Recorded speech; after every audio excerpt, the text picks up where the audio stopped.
So we're here with our friend Adam, and we're here to talk about fuel pumps. Say hi, Adam. Hi. All right. So if you've ever changed the fuel pump of a motorcycle, I'm sure you know that it's hard to find one that works to replace the OEM one. And honestly, the OEM one is not so good. Now, today we're going to be dealing with a YZF 600 Yamaha 97 fuel pump. Come on, man.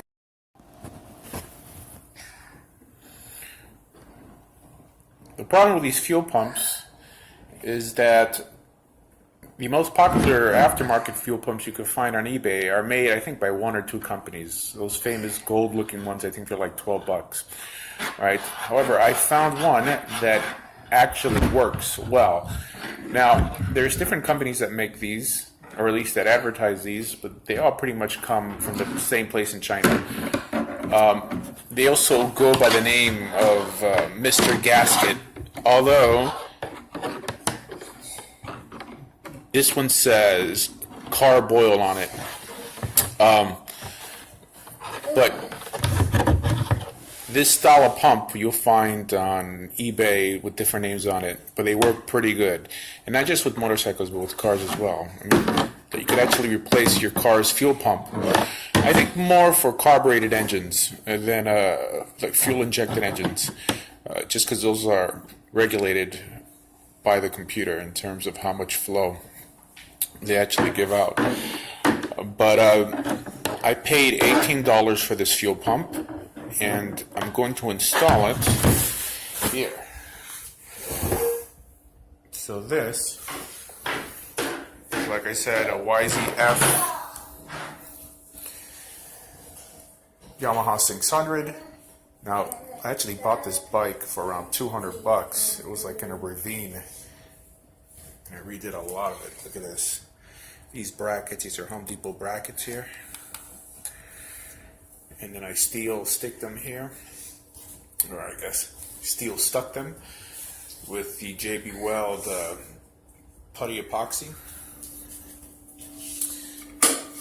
And I guess the person before cut the subframe and added this little saddle seat that I have to fix.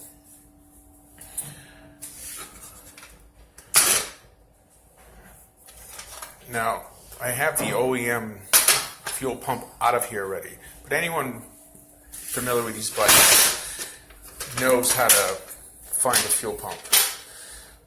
Yeah.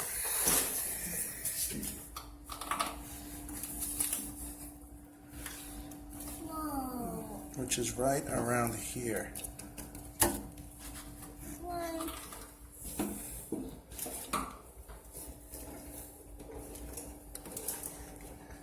Adam, you like motorcycles? Yeah? You like motorcycles? Yeah. All right. Whoa, but Daddy. Now, regarding which pump to buy, there's a few different models. The one that works well for this bike is the one that pushes 2.4, I believe, to 4 psi. Either 2.4 or 2 to 3 psi, around there. Anything between 2 and 4 psi.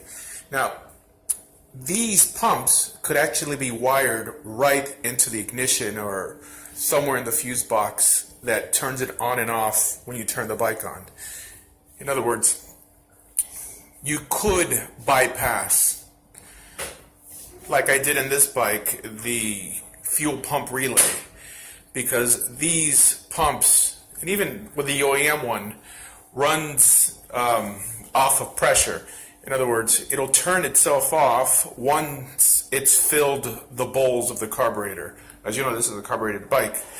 So once it can't push anymore, up to, I believe, 4 pounds of pressure, it'll shut itself off. And then when the bowls are empty again, and it's able to, the carburetor is able to accept more fuel, then it'll start up again, just because that fuel pressure would have dropped. Why do they even use relays for the fuel pump.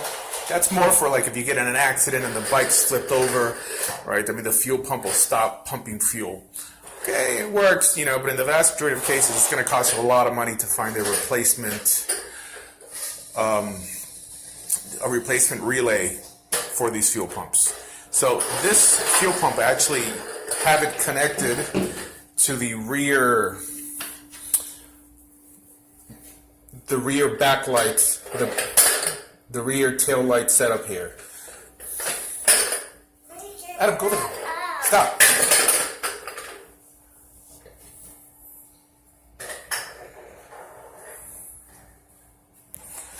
In other words, being that the tail light is always on here, that's always going to give power to the pump. In other words, as long as the key's turned on, the tail light's going to be turned on. Now, there's another portion of the tail light that actually activates the brake light, which, pretty much uses the same LEDs, but it doesn't interrupt that 12-volt current to this fuel pump. Okay, thanks.